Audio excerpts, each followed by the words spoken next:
So at the beginning of this channel, I started a series of reaction videos to lead up to Project Sonic 2017. And as you might be able to see, I've missed some important things, like the name. So let's have a look at what I've missed so far.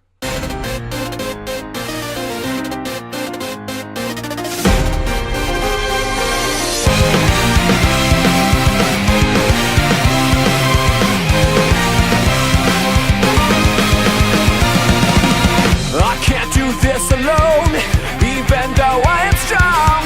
Need something more than me, someone to push me to victory. Let's see what we can do together, me and you. Can't be afraid to try, kiss your fears goodbye. No looking back, you and I were on the attack. Full speed ahead, running to the sunset. Such a different feeling, both of us believing we can make it better. Together we can show the world what we can do. You are next to me and I'm next to you, pushing on through until the battle's won. No one's gonna give a thing to us. Into each other we put our trust, standing united after the fight. All alone we will never be. The two of us are holding the key. We see today what we couldn't see. Before I say goodbye to you, one more last fist bump.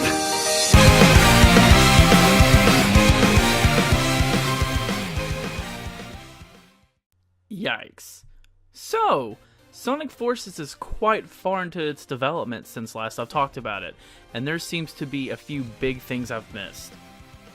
And those things that I want to address in this video are the trailers, the custom character, the gameplay, and the new villain, Infinite, and we can't ignore his posse of old villains. First, the trailers have honestly been badass. Ever since the first one, Sega is kind of giving it an approach like you would get from an epic movie being released. It's kind of got that darker atmosphere and that just awesome stuff. And it really makes it not feel like just another goofy adventure for Sonic and friends. As a World Falls. I mean, Jesus, guys, that's heavy for a series all about a blue talking hedgehog. However, I am glad they are taking this approach. I believe Sonic fits well into more serious stories, but not too serious like Sonic 06 or anything. It makes the game not feel like it's aimed toward children, but actually like it's aimed toward people like me, who grew up with Sonic and are no longer children. Now, I'm not saying games aimed toward children are bad, but in my eyes, that's what Sonic Mania is for, and don't worry if you're concerned about Sonic Mania, that game will have its own video on this channel soon enough.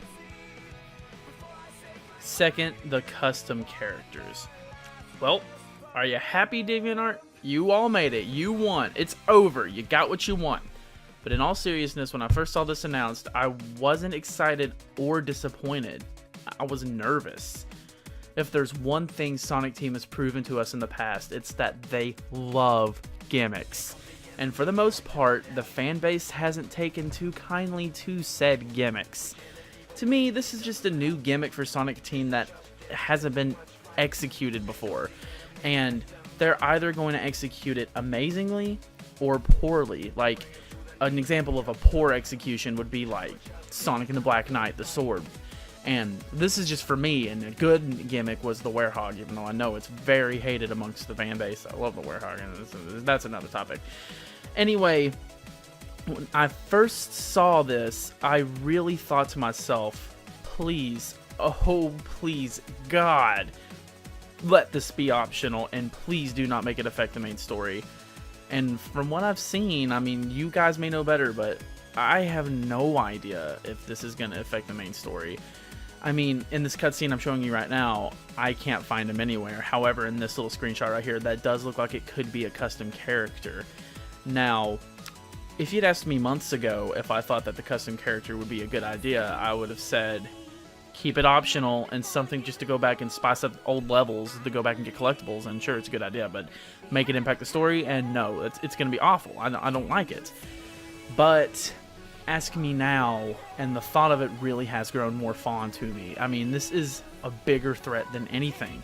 And announcing a third character alongside Sonic and Classic Sonic for a bigger threat, 3 characters, that only makes sense. And why take time designing a character that people are ultimately going to hate on, like Silver, when you can just make a custom character and have them make the character they see fit for the position? I like it.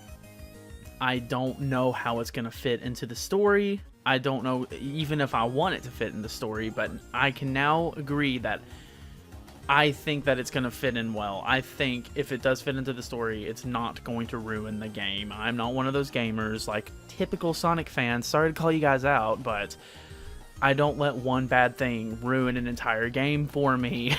Werehog Sonic Unleashed haters. Anyway, from what I've seen so far, though, the customization on the character looks nice. The gadgets on the character looks really fun. It really changes the way it plays, and it looks like it differs enough from modern and classic Sonic. So I think that this is ultimately going to end up being a great decision as far as Sonic Team goes. Next is the gameplay, and honestly, as far as gameplay is concerned in Sonic Forces, there's not a whole lot here that's new. I mean, modern Sonic plays exactly like he did in Sonic Generations. Classic Sonic plays exactly how he did in Sonic Generations. Now, I like the way the interface is set up here, as you can see, like with Vector and Amy and them talking to you up there. Now, normally in Sonic games, when people talk to you during boss fights or levels, it's super annoying because they're barking down your throat orders, but this seems like they're actually contributing to the story, and I like that. I like that interruption. It's not interrupting, actually. I just like them interfering into your adventure like that with, useful stuff. And Sonic looks fast. He looks fast, fun, and the boost is back. I'm very glad the boost is back. Modern Sonic needs the boost. The boost formula works for him. Keep that in mind, Sonic Team. Classic Sonic looks exactly like he does in Sonic Generations, which is good. I just hope that they make the physics a little more in line with how the classic games were, with rolling down slopes. That was satisfying, and you went super fast, and it didn't really work like that in Sonic Generations, so I hope they get that this time. Now, the custom character looks like he plays like modern Sonic, and the example I'm showing you here is just showing 2D gameplay, but he is in 3D as well. Earlier in the trailer, it showed footage of him in 3D, so he literally plays like modern Sonic without the boost. And instead of the boost, you have this gadget mechanic that you can customize and equip different gadgets to him, which furthers customization for your custom character, which is another reason that I've grown fond of the idea of a custom character. Overall, the only thing that seems different about the gameplay is honestly the custom character, and it looks like a copy and paste of modern Sonic for the most part, with the exclusion of the gadgets. So I think it's safe. What they're doing is very safe, and for the first time ever when it comes to a Sonic game, the only thing I'm not worried about is the gameplay. And most important, Infinite. Infinite honestly has the best design of any villain since Mephiles, and yes, I said it. He may be stupid, but he looks badass. Infinite looks edgy and angsty, but this isn't a bad thing, because unlike Shadow during his edgy annoying phase, Infinite actually looks threatening. I mean, who else has a Deadly Six, Chaos, Metal Sonic, and fucking Shadow fighting for them? He's also faster than Sonic, as clearly observed by our brain boy Tails. Thanks, buddy. Couldn't have done it without you. Overall, I'm really glad they're bringing back these characters from older games, as well as introducing a villain that actually looks intimidating and like he's going to be a serious threat. I feel like this is really going to add to the game, the atmosphere this game was going for. I feel like Infinite is the missing key point. Now, the only thing, it kind of looks like in this cutscene I'm showing you, that Eggman is controlling Infinite.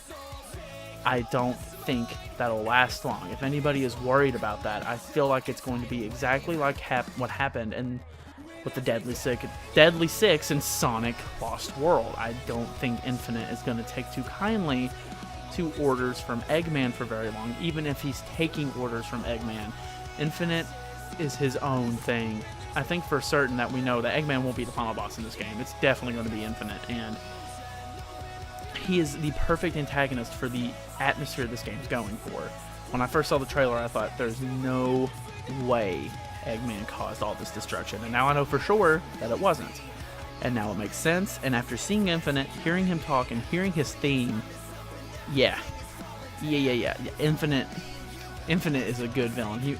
Once this game comes out, I will wait till then to make the statement, but this might end up being my favorite villain in Sonic history. Like, this guy really has it going on. All in all, does Sonic Forces look perfect? No, because perfect is impossible to achieve. Am I impressed with what I have seen? Hell to the yes. I firmly believe Sonic Forces will be the best Sonic game since Sonic Generations, and it might even surpass it. It looks promising, it's catering more toward newer Sonic fans, and I mean, Genesis fans, just calm down. That's what Sonic Mania is for. That's for you guys. This is for people who actually haven't 100% hated on every Sonic game made in the past 5 years. I do believe that this game will make a statement and bring Sonic back, because I agree, Genesis games are fun, but I don't want every Sonic game that I get to be released as a side-scroller. I like the story-driven 3D Sonic games. Those are my favorites. And this game seriously looks like it's catering exactly to what I want in a Sonic game. But, again, that's just my opinion, and that's just what I think so far. But what about you guys? What do you think about this so far? The trailers are available, so comment below and just tell me, what do you think about this game so far? Do you think this is going to be a good Sonic game? Do you think it's going to blow like Sonic Boom did? Or do you think it's truly going to revive everyone's favorite blue blur?